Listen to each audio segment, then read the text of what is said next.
On entend souvent parler des outils de base, mais beaucoup moins des autres outils, ceux qui vont vous permettre de faire des choses qui sortent de l'ordinaire et parfois qui vont vous simplifier la vie. Donc, je vous les présente.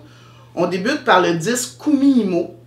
C'est un nom japonais qui va vous permettre de faire du tressage avec ou sans bille. Vous en avez un exemple ici. Et si vous faites un très long tressage, vous pouvez utiliser les bobines Kumihimo qui vont vous permettre d'enrouler vos fils alentour puis que vos fils ne se mêlent pas. Avec ce disque-là, vous pouvez faire du tressage plat ou tubulaire, comme ici. Puis vous pouvez utiliser toutes sortes de fils, même du fil de cuivre, vous en avez un exemple ici. Ensuite, vous avez le tricotin qui va vous permettre lui aussi de faire des cordons tressés, donc des tubes. Vous avez deux modèles, ils viennent avec leur crochet intégré et vous pouvez utiliser n'importe quel type de cordon avec le tricotin, même le fil de cuivre. Puis vous pouvez, peu importe le type de cordon, venir insérer des billes à l'intérieur du tube. Il y a aussi les crochets, donc les mêmes types de crochets qui vont vous servir pour crocheter des chandails, par exemple, avec de la laine, mais que vous pouvez utiliser sur n'importe quel type de cordon. Ils viennent en plusieurs grosseurs, puis vous pouvez même crocheter du fil métallique. On continue avec les verniers ou pieds à coulisses, qui sont des outils qui vont vous permettre de mesurer soit la grosseur d'une bille, d'un anneau ou même d'un cordon. Il y en a un qui est manuel et l'autre qui est électronique avec une pile de rechange quand vous l'achetez, puis qui va vous permettre de mesurer plus précisément vos choses. On a aussi une panoplie de loupes que vous pouvez utiliser. Celle-ci se met en plusieurs positions, donc vous avez un cordon soit pour la mettre alentour de votre cou, appuyé sur votre poitrine, donc ça laisse vos mains libres, ou appuyé sur la table comme ça aussi, ça va laisser vos mains libres.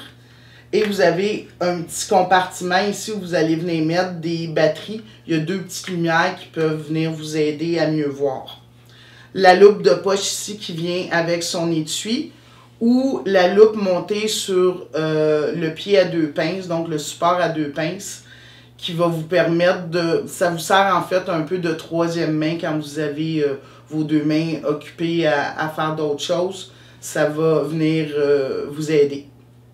Donc, il y a aussi ce qu'on appelle les pinces fines qui vont vous servir à venir prendre des petits objets ou même pour venir chercher un fil qui ne veut pas sortir à la bonne place. La bruxelle à pelle va vous permettre aussi de venir ramasser vos billes. Puis vous avez ici la bruxelle qu'on appelle inversée. Celle-ci, la première bruxelle, on doit vraiment peser dessus pour venir fermer la pince. Celle-ci, quand on pèse dessus, on l'ouvre. Donc, ça vous permet de venir tenir des choses pendant que, par exemple, vous allez chercher votre colle sans que vos trucs bougent. On a aussi la grosse pelle ici qui vous permet de venir chercher un plus grand nombre de billes quand vous les ramassez. Le moulin à billes va vous permettre d'enfiler de la rocaille, surtout vraiment à très grande vitesse quand on pense que normalement on doit les enfiler une après l'autre. Ça vous permet de faire ce genre de bijoux-là avec plein de rangs de rocaille dans un temps vraiment record. Vous avez aussi des tapis qui vont vous permettre de venir placer vos billes dessus sans que ça roule partout. Ils viennent en paquet de 3, ils sont lavables à la machine. Aussi un petit tapis autocollant qui ressemble un peu au rouleau à charpie qu'on achète puis qu'on vient rincer à l'eau quand ils sont sales. Donc, vous pouvez voir, les billes vont rester dessus. Et quand il devient moins collant, vous le rincez à l'eau et à l'eau tiède et au savon à vaisselle. Et vous le séchez, puis il redevient collant. La table de travail va vous permettre, surtout quand vous faites des bijoux à plusieurs rangs, de venir placer vos billes pour voir de quoi votre collier va avoir l'air. Vous avez les mesures en pouces à l'extérieur et en centimètres à l'intérieur avec des petits compartiments pratiques pour venir mettre vos billes. Et le métier à tisser qui va vous permettre de tisser un peu plus rapidement que si vous le faisiez une bille à la fois comme dans le cas du tissage peyote. Vous allez y aller une rangée à la fois et ça va vous permettre aussi de venir faire des motifs intéressants pour vos bijoux. Les aiguilles à enfiler ou les aiguilles à grand chat, vous en avez des courtes qui vont plus vous servir pour le tissage comme dans le cas de cette bague-ci. Les plus grandes vont vous servir plus pour l'enfilage de rocaille. Et vous en avez aussi des courbées qui vont vous servir pour des projets particuliers, comme par exemple les billes gourou. Les billes gourou, c'est une bille qui a un trou transversal et perpendiculaire, donc ça prend vraiment une aiguille courbée pour venir rentrer votre fil à la bonne place. Les aiguilles torsadées qui sont plus fines que les autres, qui vont vous permettre d'entrer des fils dans des billes qui ont un trou plus petit que la moyenne, comme les perles d'eau douce ou les billes de coquillage. Vous en avez des fines et des moyennes. Le ressort d'arrêt qui vous permet de venir stopper vos billes sur un fil avant que vous posiez votre fermoir. Et il peut être utilisé sur n'importe quel type de fil, cordon, même ruban. On a aussi la cire ou le conditionneur de fil. Celui-ci se nomme Thread Heaven. Ça ressemble un peu à une cire. On va l'utiliser pour des fils qui ont plus tendance à faire des nœuds. Donc, on passe le fil dans la cire. Ça va le conditionner aussi, donc ça va lui permettre d'être un peu plus solide. Et vos billes vont mieux glisser sur votre fil. Les pics à nœuds vont vous permettre, entre autres dans la technique d'enfilage de perles traditionnelle, de venir placer votre nœud le plus près possible de votre bille. Mais ils vont avoir plein d'usages différents.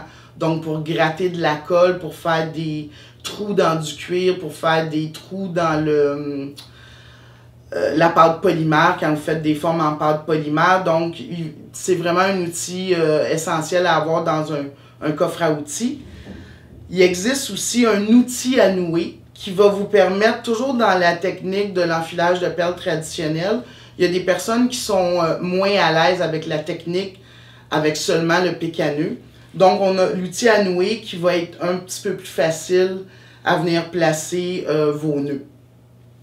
Il existe des alésoirs qui sont des petites limes qui vont vous permettre de venir agrandir le trou de vos perles. Que ce soit des perles de plastique, de bois, de pierre fine, de verre aussi. Donc, il y en a un qui est manuel, qui vient avec 3 pointes différentes. L'autre est électrique, donc il va être un petit peu plus vite à faire la besogne. Il vient avec 2 pointes séparées, en fait, vendues dans le même emballage, mais 2 pointes de rechange. Et vous pouvez acheter aussi seulement les pointes seules. Donc, soyez patient quand vous utilisez ces outils-là pour la première fois. On a souvent l'impression que ces outils-là vont faire la besogne à notre place, mais il faut vraiment vous habituer à les manipuler.